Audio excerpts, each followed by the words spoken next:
In this section, our goal is to find the volume of an object using the known cross-sections. This is similar to when we did volumes of revolution, but now the solids are not necessarily going to be circular in shape, like a cylinder. If the solid is built by stacking cross-sections of similar shapes onto a shaded region, then the volume is found by the following expressions. When cross-sections are perpendicular to the x-axis, the volume will be the integral of a of x dx, where a of x represents the area of the cross-section.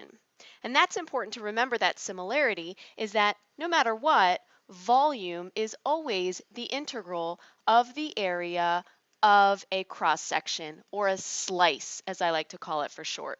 So we can think of a cross-section as one slice of that solid. So if it's a slice that's perpendicular to the x-axis, then it's the area as a function of x, and if the cross-sections are perpendicular to the y-axis, then it's the area as a function with respect to y. Let's take a look at number 1.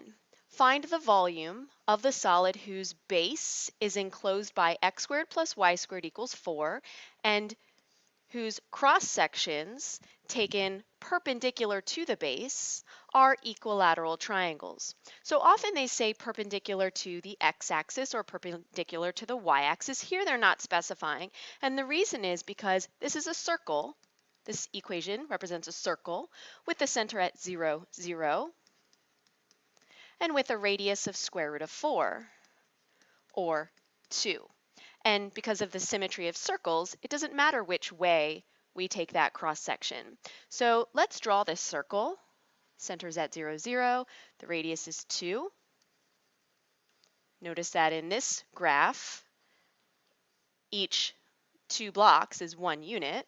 And then we can sketch our circle. It's always important to first see what the region is, and sometimes it's something we have to graph, and sometimes it's something that's already graphed for us. So I'm going to lightly shade that region so that we can see that.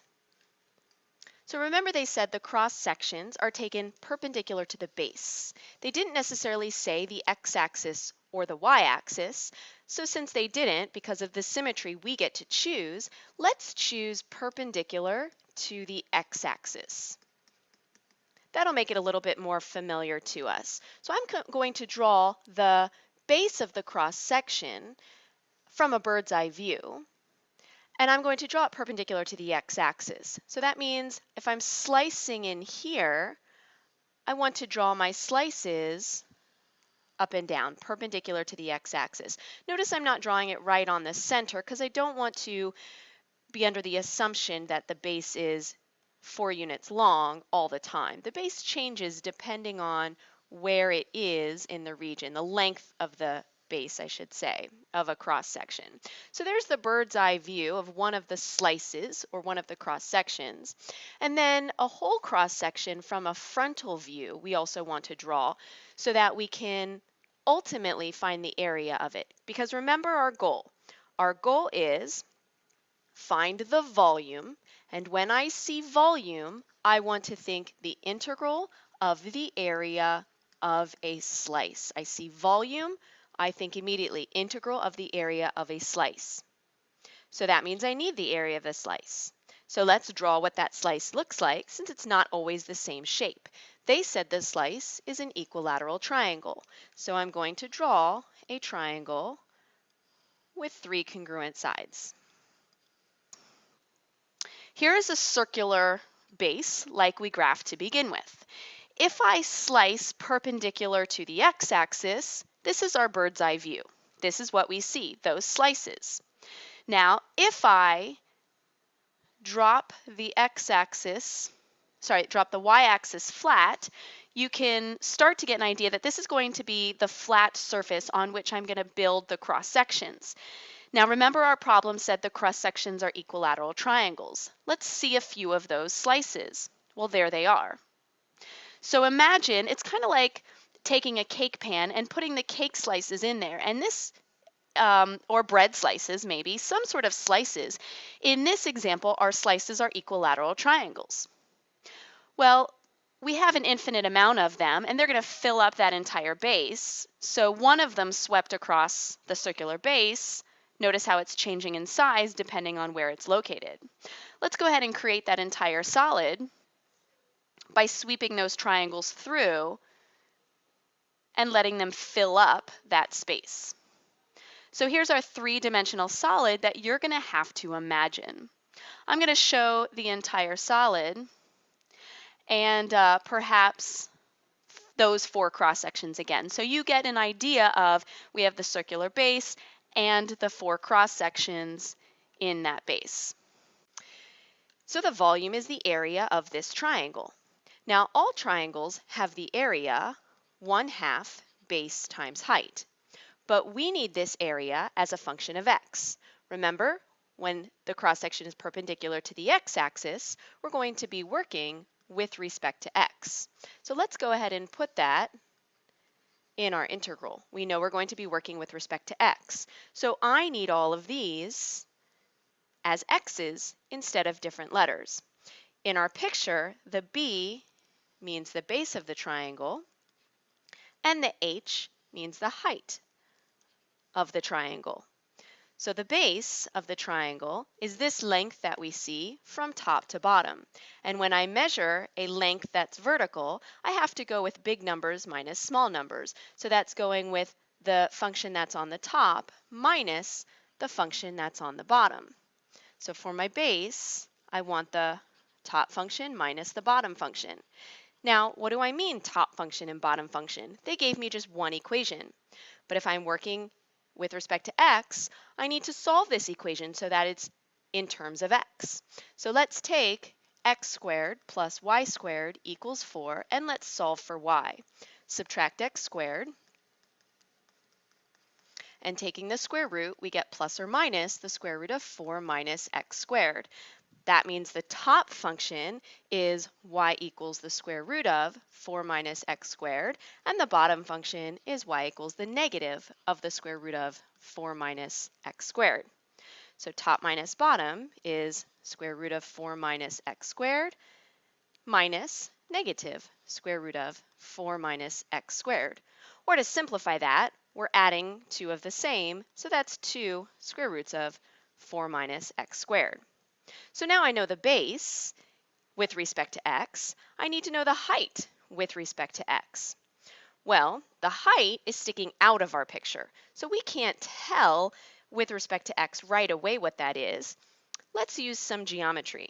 We know an equilateral triangle also has three congruent angles, so each of these angles are 60 degrees, and because this angle's been bisected, this will be 30 degrees. So we have a 30, 60, 90 triangle. If this all the way across is b, then half of the base is b divided by 2. And we know that in a 30, 60, 90 triangle, the relationship between the short leg and the long leg is that we multiply the short leg by square root of 3. So to get to our height, we do b over 2, short leg, times square root of 3. So the height instead can be represented by b over 2 times square root of 3. So rewriting our area expression will be 1/2 times b and b, so that's b squared, another 1/2, and then square root of 3. Or square root of 3 over 4 if we move all the constants out to the front, times b squared. This is what we got for b, so let's plug it in here. Square root of 3 over 4 times 2 square roots of 4 minus x squared squared. And of course it would be easier to simplify that before we plugged it into our volume. Square root of 3 over 4, 2 squared is 4, and square the square root, 4 minus x squared. And then of course we can get rid of those 4's, they divide out. So now we remember the volume is the integral of the area of a slice. Once we have that area, this expression, we're going to go plug it into our volume. Volume is the integral of this area expression, which is square root of 3 times 4 minus x squared dx. How about our limits of integration? Well, if we're using x's, we go from the lowest x to the highest x. This is out -2, and this is out to +2. So -2 to 2. Isn't that neat? Now we can choose to integrate as we normally do.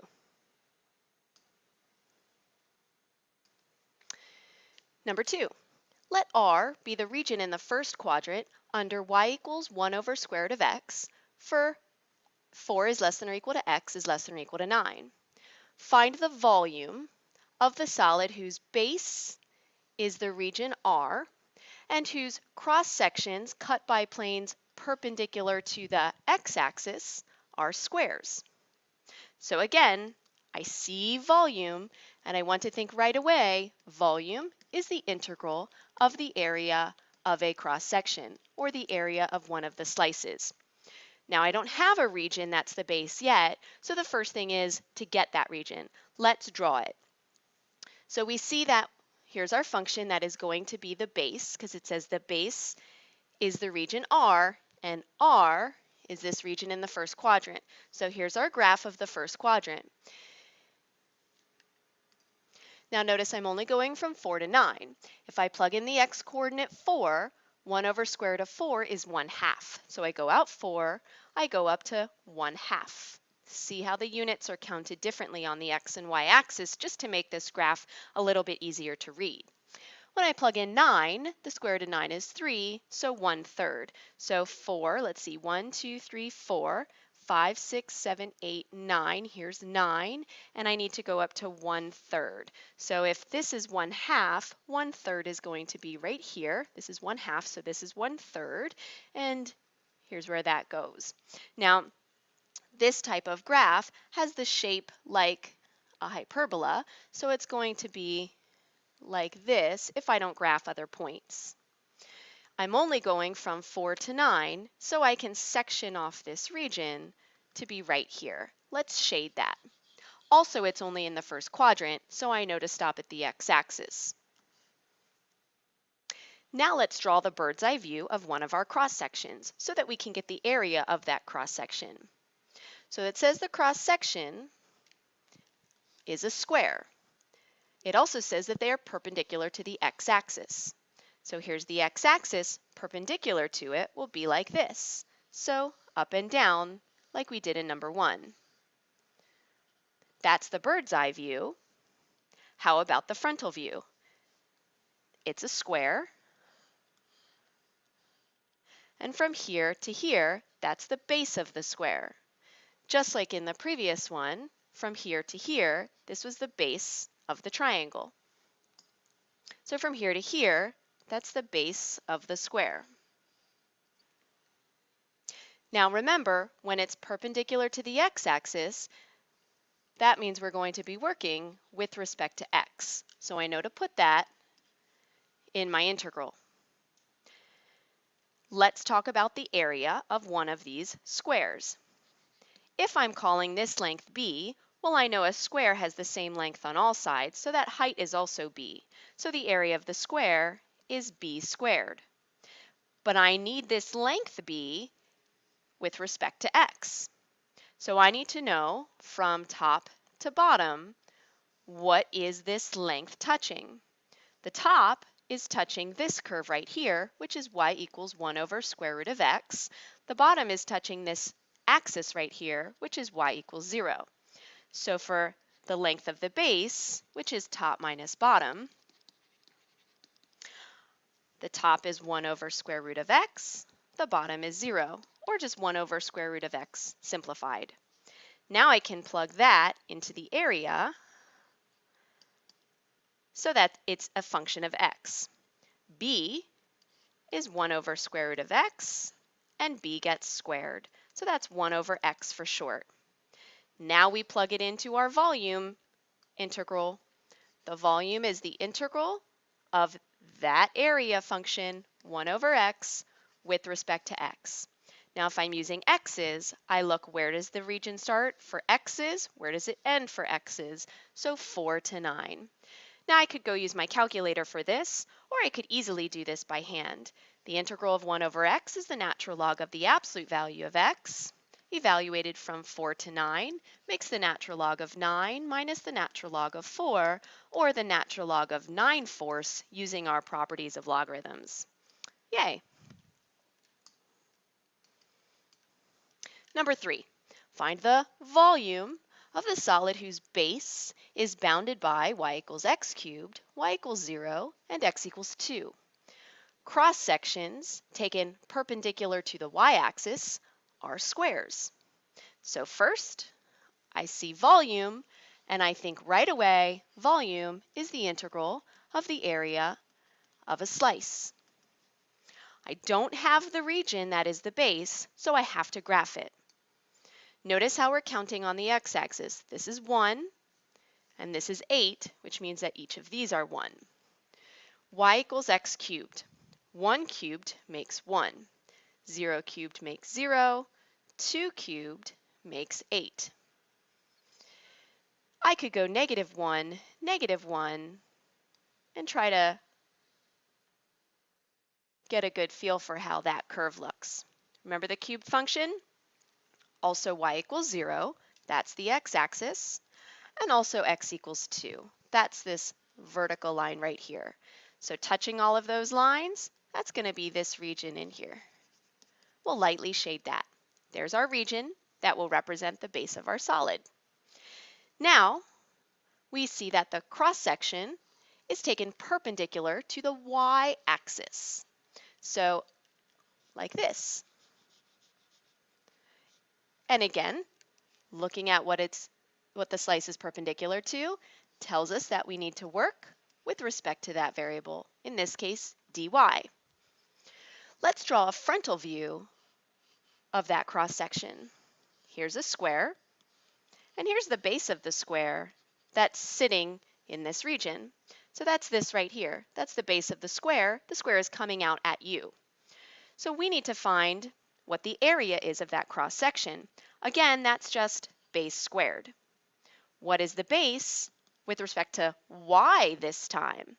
Well, remember when we're going horizontally, we want big numbers, which are on the right, minus small numbers, which are on the left. So we want to think right minus left. Right minus left. If we're going right minus left, and we're working with respect to y, we need our function to be a function of y. So, well, in terms of y, I mean. So y equals x cubed, we need to change that to x equals. That's just taking the cubed root, or y to the 1/3. So x equals on this side, always 2. And on this side, x equals y to the 1/3, or cubed root of y. So right minus left is 2 minus y to the 1/3. No way to simplify that, so we'll go ahead and plug that into our area formula. 2 minus y to the 1/3 squared. Now we go plug that into our volume integral.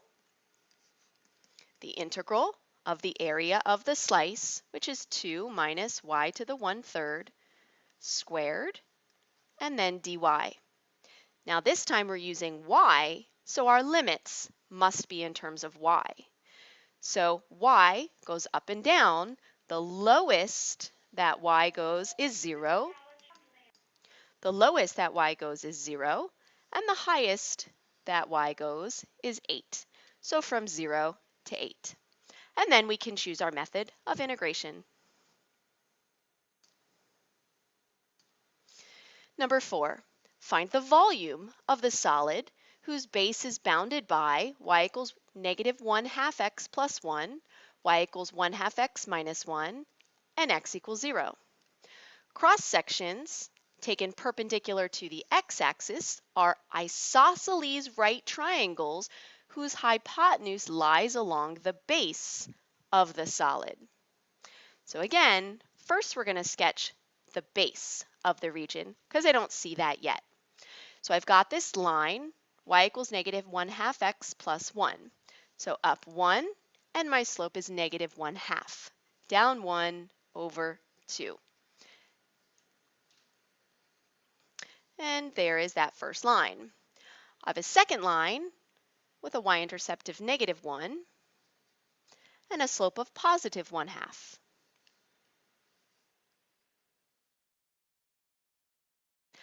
And then x equals 0 is this vertical line. So here's the region that's touching all of those lines. This is the base of my region.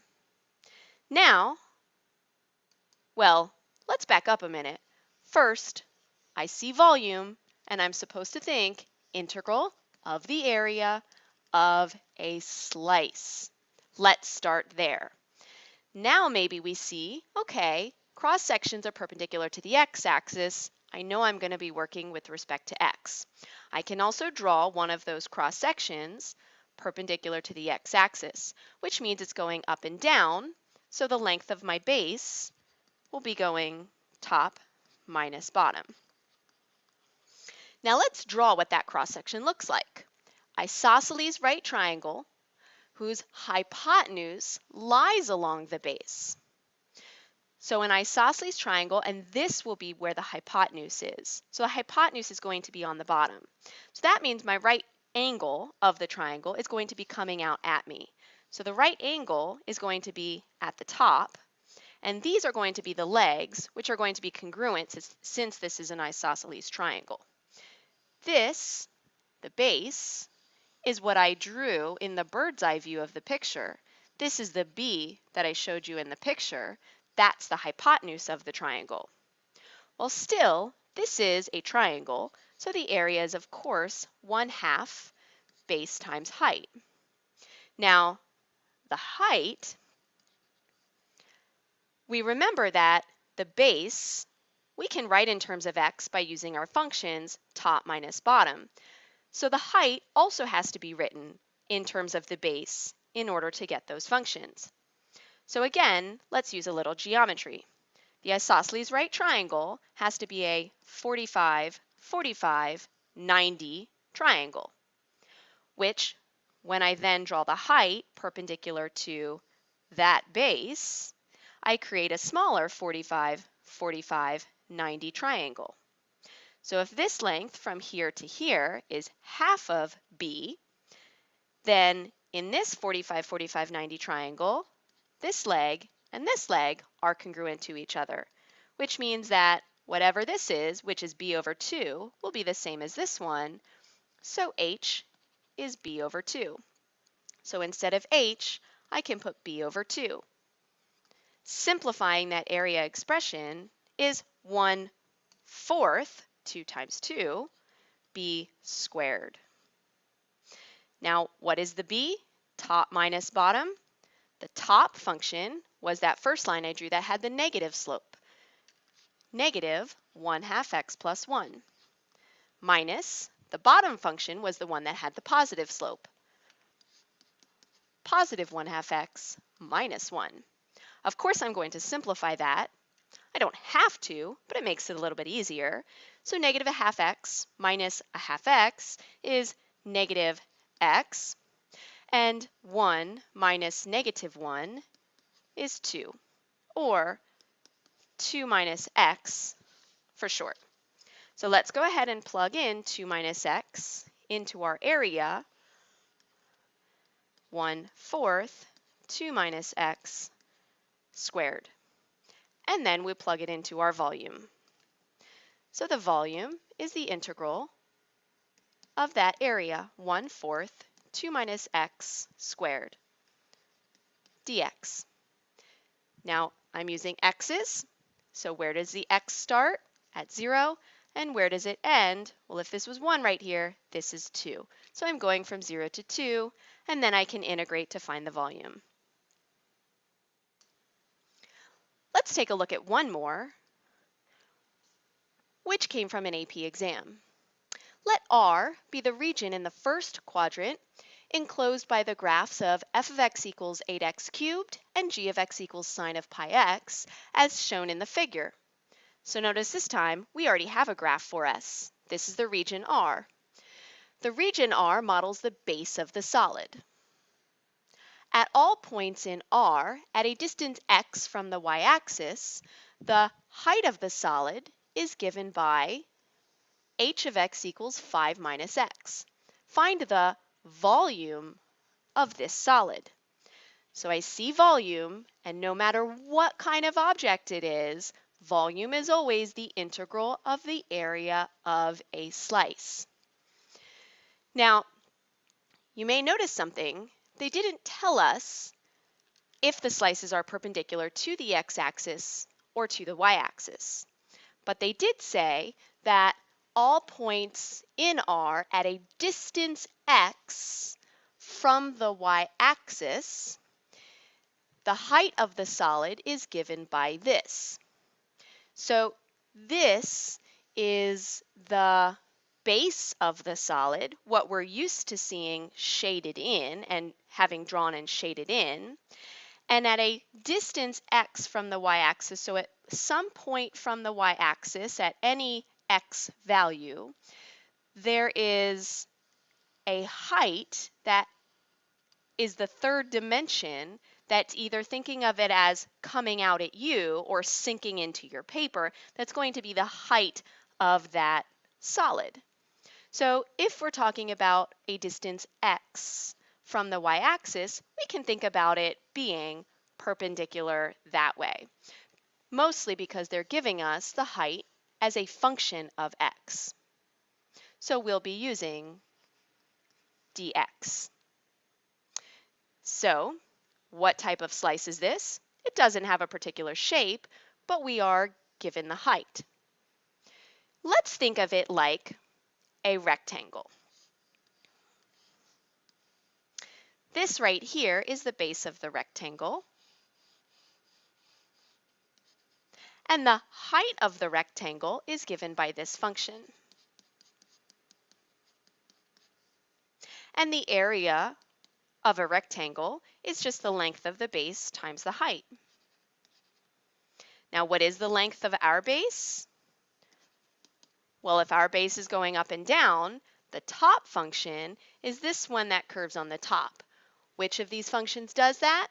That's the sine of x, sine of pi x. So this one is the g of x function on top.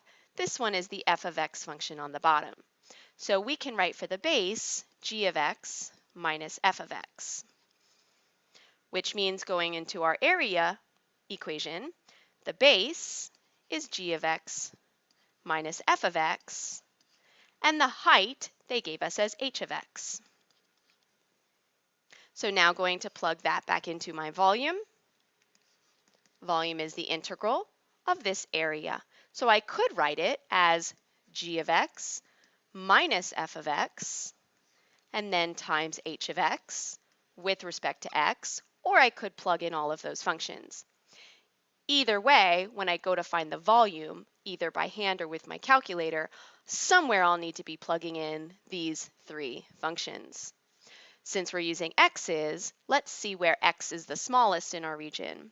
This is the leftmost part of our region at 0. This is the rightmost part of our region at the x coordinate, 1/2. So 0 to 1/2.